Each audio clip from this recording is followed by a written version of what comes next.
Hey, hallå, I'm Kråkan, also known as Corvus Cornix, so welcome to Classic Movie Rambles, where I talk about old movies that I found in my closet while cleaning. This week's movie is 28 Days Later. It's about 1 hour and 48 minutes long, and it starts with a crazy TV footage of violence and war and stuff, and it turns out that a monkey is watching it.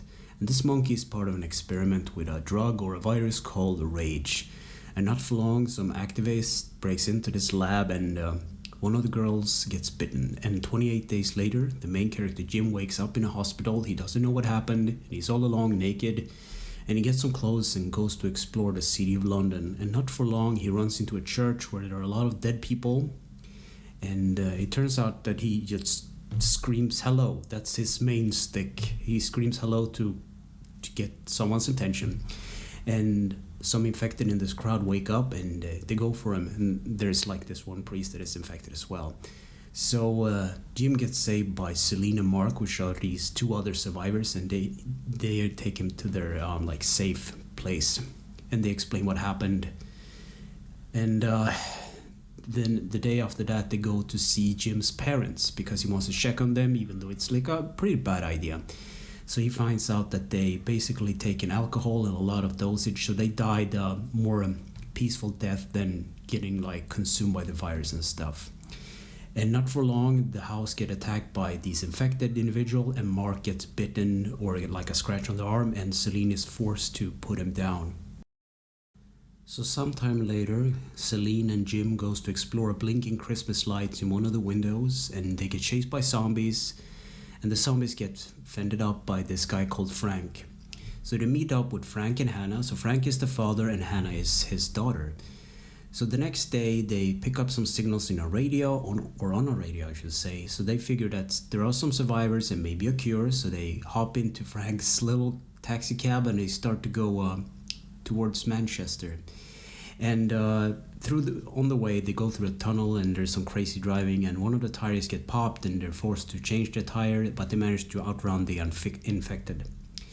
And then not for long they end up at the location in Manchester, and it's all empty, and Frank is kind of angry. There are a lot of military vehicles and stuff, but no people. So in his rage he gets angry at a crow or a raven, one of those birds I guess, and he gets one of the like blood drops in his eye, some infected blood, and he turns on Hannah. But before he actually can do something, he gets gunned down by these military dudes that were hiding all along in their camouflaged fatigues. And then they get taken to the military headquarters. So the group gets to dine with the military company, and not for long the house is attacked by zombies, but the military fends them off. And the military wants to secure the future of man, so they want the girls to reproduce, and it's actually kind of a sinister plot that they have.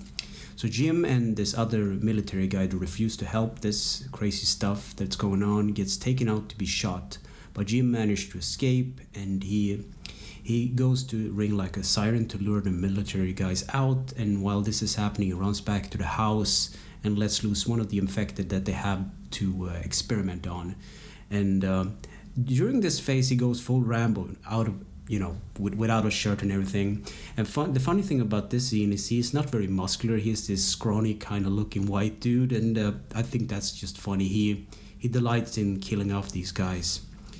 So what happens then is they try to escape. Jim tries to save Celine and Hannah, and Jim gets shot. And sometime later, it's actually 28 days later, he wakes up in a bed similar to the beginning of the movie, and he goes out and they put up these cloths, so you don't really know what's happening at the beginning, but they try to catch the attention of a plane that's flying by. So the iconic phrase from the beginning of the movie makes a return, so they spelled out hello so this other military branch can see them. And that's pretty much the end of the movie. So what do I think about this movie? I liked the movie. It was good. I remember it differently, but it was a long time since I first saw it. It has this sort of serene kind of effect where they're moving and nothing is happening, and all of a sudden stuff happens and it's a lot of action, a lot of zombies and infected.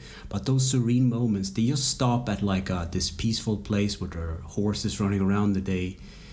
I forgot to talk about it in the movie, but there's the place where they stop to restock, and you actually feel happy for the characters because they just walk into like a food store and they just take everything they want. They don't even pay. And at the end of this charade, Frank just takes his credit card or banking card and just put it on the counter because he doesn't need it anymore. Because society has gone completely off, one of those happy moments because everything is turned out bad, but this one happy moment when they realize, yeah, we can just take everything in this shop and no one's going to stop us. That made me happy, at least. So I think I can recommend this movie. I don't know how people watch it these days. Maybe there's some streaming service or something. So, yeah. Anyway, thanks for listening and or watching, and take care.